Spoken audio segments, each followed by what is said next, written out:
On today's show, we're going to wrap up the top 10 KPIs for residential HVAC contractors.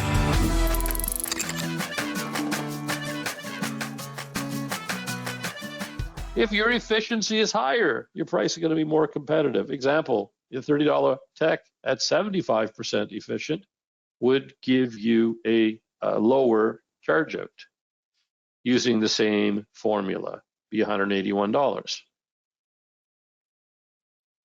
Strategy, you set your efficiency at 50%. If your efficiency improves, please keep the profit. Don't lower your price to your customer. Just a bit of a caveat here. This formula does not allow for service agreement discounts. Service agreements are a great part of your business. We can talk about service agreements at length, a very important part of your business. This formula does not allow for the service agreement discount. You can find further information in the best practice library, section 5.5, on your service agreement and your service pricing. So 5.6 actually, service agreement. Bob, reputation management is yours. All right, KPI number 5, reputation management. You know, this is how consumers judge you. The number one item consumers use for a buying decision is your reputation. We must respond to all negative reviews. Don't let a negative review sit out there without a response. Customers will see that, and that will be one of the biggest turnoffs that you can face. A strategy would be a 10-question survey on every install. And you really want to see where you're hitting 95 out of 100 on these surveys. And 4.75 stars on Google reviews. Make the process simple. One click on the phone or link. Ask for it on every call. Rank and reward your techs. The KPI, 4.75 stars for Google reviews. This is an opportunity for marketing. 2,000 reviews is the recommended target, but hey, let's just make this simple. Everybody's company's different size. How about 500 reviews per 1 million in sales? Right. Darrell, you're up. KPI 6, sales closure rate. Okay, let's talk about it. Our success everywhere must be measured. Selling success, obviously one of them. KPI is 60% key performance indicator at 60% or greater. So what are we talking about here? Industry average, 42%. Now blended between marketed and tech generated leads. Where are your leads coming from? We want your technician generated leads to be 75% or greater. In other words, 100 leads coming in from technicians, you're going to sell 75 of them. And your marketed leads should be 35% or greater close. This begs a whole other question around what happens when you're not closing, and we will talk to you about that again, one-on-one conversations. Your monthly KPI will vary based on seasonality. We are in not a typically good time for our industry, but what can we do to help improve the KPI this time of year? Well, back to point one, you got to look at what your costs need to be and your overhead needs to be to look at your seasonality. I've got a very successful member in the Northwest who applies this process of this. If he can keep his teams rolling this time of year, he will be successfully, in fact, phenomenally successful in a peak season. The strategy works, and we teach it to you. Okay. All right, Darrell, you're still up. KPI number 7. All right. Your average gross profit per sale per day. Interesting stat, interesting KPI.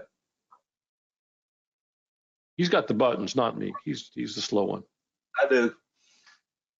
We don't want to get trapped in average ticket discussions.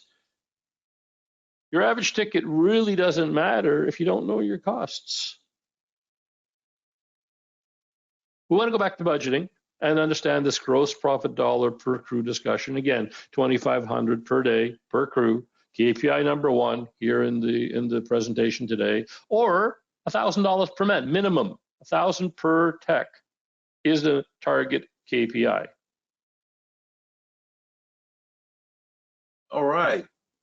KPI number 8, revenue to goal, Darrell. That's on my list, right? Okay, revenue to goal. That's on Darrell. Fine. Service, set revenue for each department, individual KPIs. What are your departments? Well, you do add-on replacement, you do service, you do maintenance. What else do you do? If it's more than, I don't know, Bob, what do you think? 100, 150,000 should be a separate department? Where do we break off departments? Yeah, that's probably a good one. Okay, so we want to say 100, 150,000. Yeah, so if you're more than 100,000 in a specific area, it's a separate column, right, on your departments. Want to track it monthly at minimum. Now, when you look at each department, right, so you're doing some add-on replacement, you're doing some service, you're doing some maintenance, you're doing new construction. And by the way, Bob and I won't tell you don't do new construction. There's a whole strategy that you can employ around new construction that makes it not terrible. Okay, if you're just going to go in and do new construction, be low bid, and you're going to do it in July, no, don't. But this time of year, if you can pick it up and it helps seasonality, there's a rationale that can be discussed around it. We can talk about that again privately with you. So we roll department revenue up into total company revenue, and we've got a fantastic budgeting tool in section 4.5 in the Contractor University Library. With this, it'll take some classes. There are videos that are attached to that.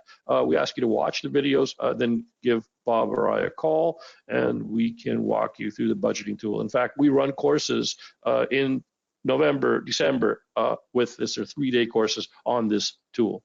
Hi, I'm Darrel Yashinsky. Hey, I'm Bob Larkin.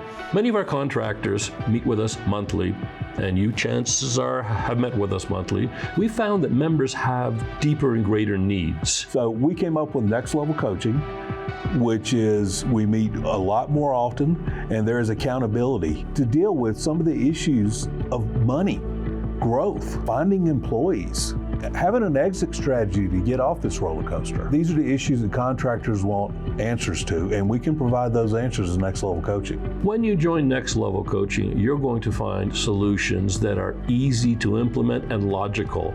Most importantly, we hold you accountable to specifics. We're going to meet twice a month and have specific to-dos. And with those specific to-dos, we're going to discuss and dive into your financials in a very granular way. You're going to have a clear budget. We'll be able to establish pricing. We're going to help you create leadership programs that build your people. We're going to help you find people. You may think of differing ways to engage employees that will keep them more involved by joining Next Level Coaching.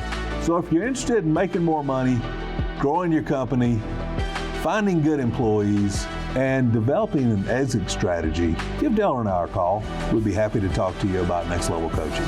And we're going to see you on the next level. KPI number 9, service agreements.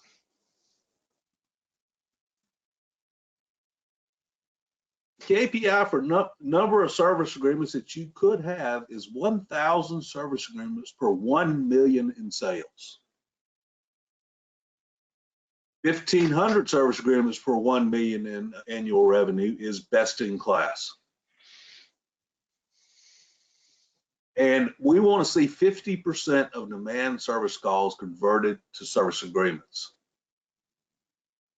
And here's the most important. Service agreement options should be offered 100% of the time on all demand calls. Hey, Bob, who should be, I'm going to interrupt 1 second, sorry. Who should be involved in the service agreement selling process? Everybody. To me, I can have a little rule in my company, 3 strikes. In other words, the CSR is on the phone with a homeowner. I want them to ask them, do you own one of our service agreements? Because we have a 15% discount or whatever it is, and I want to make sure you get this on this service call. They say no, okay, that's fine.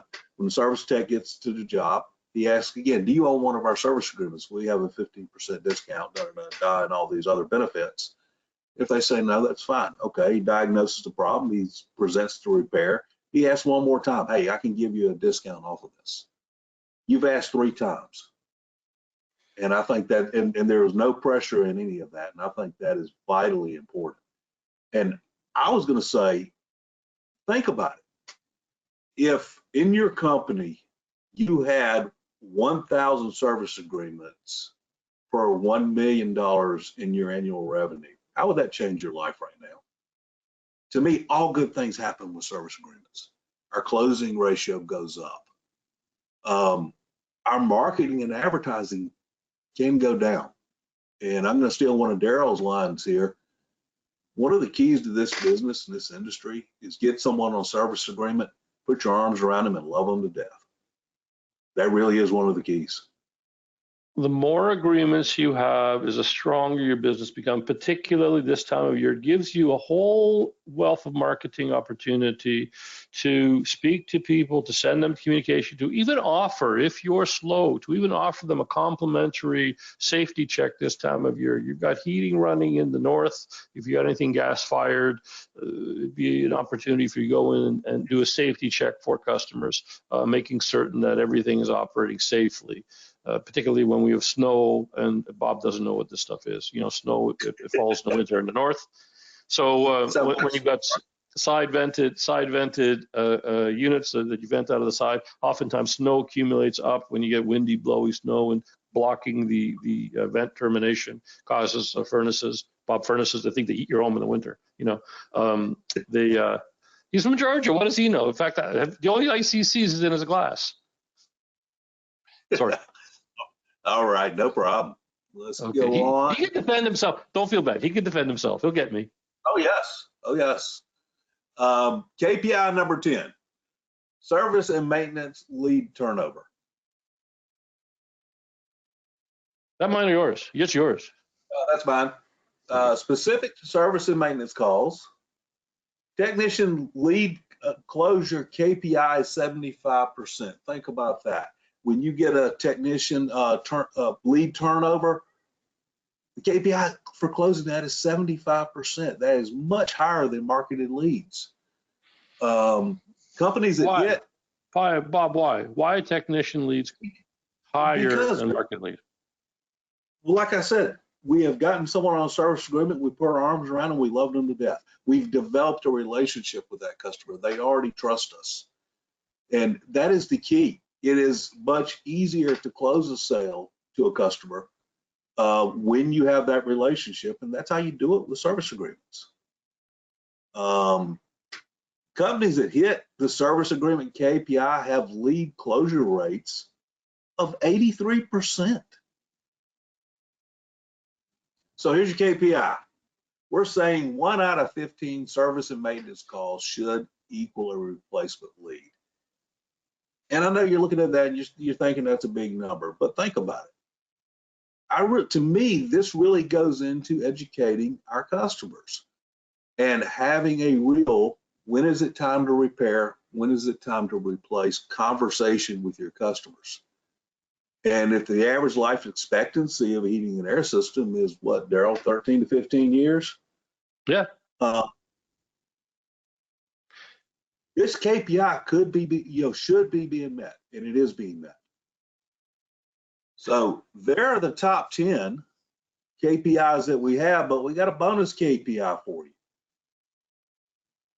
The KPI, minimum 15% pre-tax profit, best in class, 20% net. Now, this is after you're going to pay yourself, right, Bob? Absolutely. But so what we can, in next level coaching, we can help you get here. We have helped clients through this next level coaching program get to these 15% and 20% nets. It can be done, and we're here to help you. So when we're talking about 15% pre-tax, this is after you paid yourself, this is after all the bills are paid. We want to help you achieve this. In fact, I'll slow down for a moment and say this. You should look at profit almost like it is a bill that you've got to pay in your company, much like you've got to pay your utility bill. You got to keep the lights on. If you run your company and think of profit in that manner, that it's literally a line item, profit has to be paid. It is necessary for you to continue your business, to continue to grow your business, to pay your people well, to pay your people more. Our business, as we said, is our people. To be able to grow our businesses only comes from profit. Well, how are you profitable in this business? It's by filling your days throughout your year. So this time of year, it is what's the date today? 10th? Day 10th, 11th. What's the date, Bob? The 11th? Yep, the 11th. So we've had 10 working days. We're on day 10. Where are you at in your year? Do you have a plan? Where should you be at January 31? Where should you be at February 28? Oh, there's a leap year next year. At least this year's leap year. 29. The Olympics are this year. We have to take a look at this business and distill it down to the day to be able to help you reach your annual goal. If you reach your daily goal, you'll reach your week. If you reach your week, you'll reach your month. If you reach your month, you'll hit your quarter. If you hit your quarter, you'll hit your year. Let's go through a quick top 10 review. Bob? Okay. So here they are, the top 10 KPIs for HVAC contractors. Number 1, gross profit per man day. Number 2, capacity to sell versus actual. Number 3, service efficiency. Number 4, service labor rate. Number 5, reputation management. Number 6, sales closure rate. Number 7, average gross profit per sale. Number 8, revenue to goal. Number 9, number of service agreements. And number 10, service lead turnover. And as we said, the bonus KPI, the KPI, 15% net, best in class, 20% net profits. So there you have it. Awesome content right there, as always. Now, if you like this content, please share it with your friends on Facebook. And if you're not a member, go ahead and click the button below to get a free 30-day trial of our entire Contractor University platform. We'll see you next week. Until then, my friends, bye-bye for now.